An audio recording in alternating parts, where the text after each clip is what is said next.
Hello everyone, this is Colin once again. I'm making this video because I read an article in the New York Times book review and when I was at work today, and I found the article online, and I thought that I would share this article because it touches on certain social, political issues that I think many people are paying attention to, whether you are liberal, conservative, Democrat, Republican, Muslim or non-Muslim, etc. The issue mainly is Muslims living in the West. And this article is very unique because it is the New York Times book review. So this is a book uh, entitled The New Religious Intolerance, Overcoming the Politics of Fear in an Anxious Age by Martha C. Nussbaum. And the article in question is entitled Church Temple Mosque, and the article is by a Damon Linker.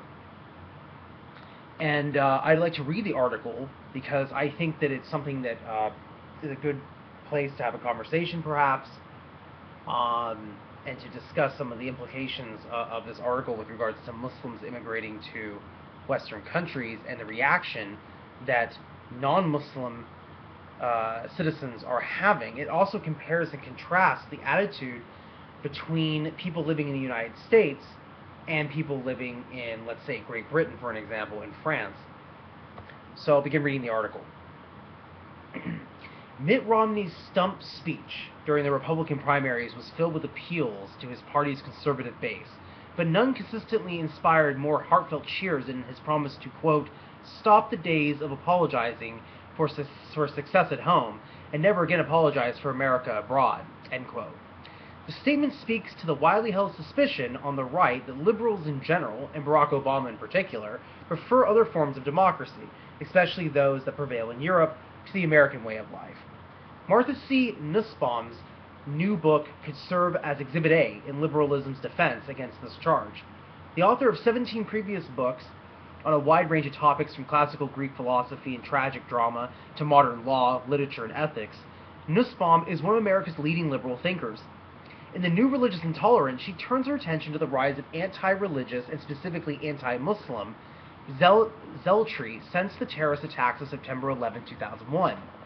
Though she writes in her opening chapter that intolerance disfigures quote-unquote all Western societies, it quickly becomes clear that there have been far fewer incidents of bigotry in the United States than in Europe because of America's vastly superior approach to guaranteeing the rights of religious minorities. When it comes to freedom to worship, at least, Nussbaum is an unabashed proponent of American exceptionalism.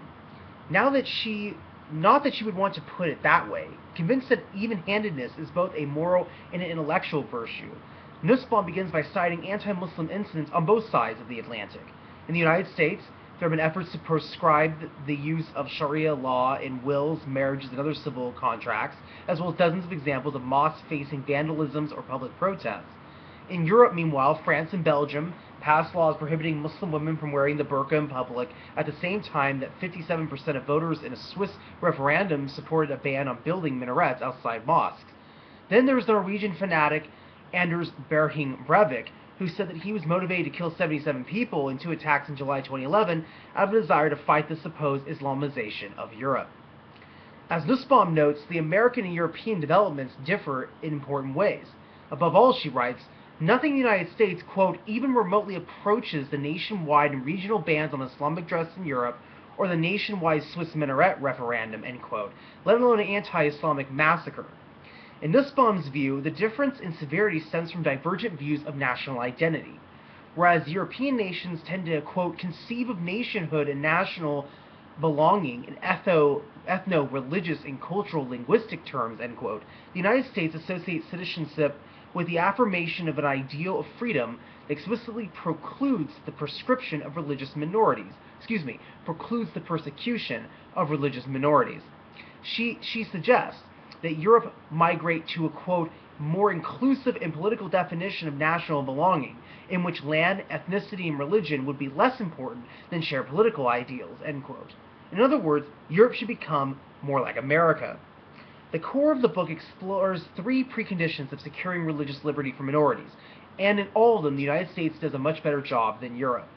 First, a nation must commit itself to protecting the greatest possible freedom of conscience that is compatible with public order and safety, a principle the United States codifies in the First Amendment's de-establishment of religion and guarantee of religious free exercise. Although there is a disagreement on the current Supreme Court about which religious practices should be shielded from political regulation, these differences are minor compared with the gulf that separates American attitudes from prevailing opinions in Europe, where every nation has, or once had, a Christian establishment, and so feels justified in placing greater limits on the religious freedom of minorities. The second precondition of religious liberty is an impartial and consistent civic culture.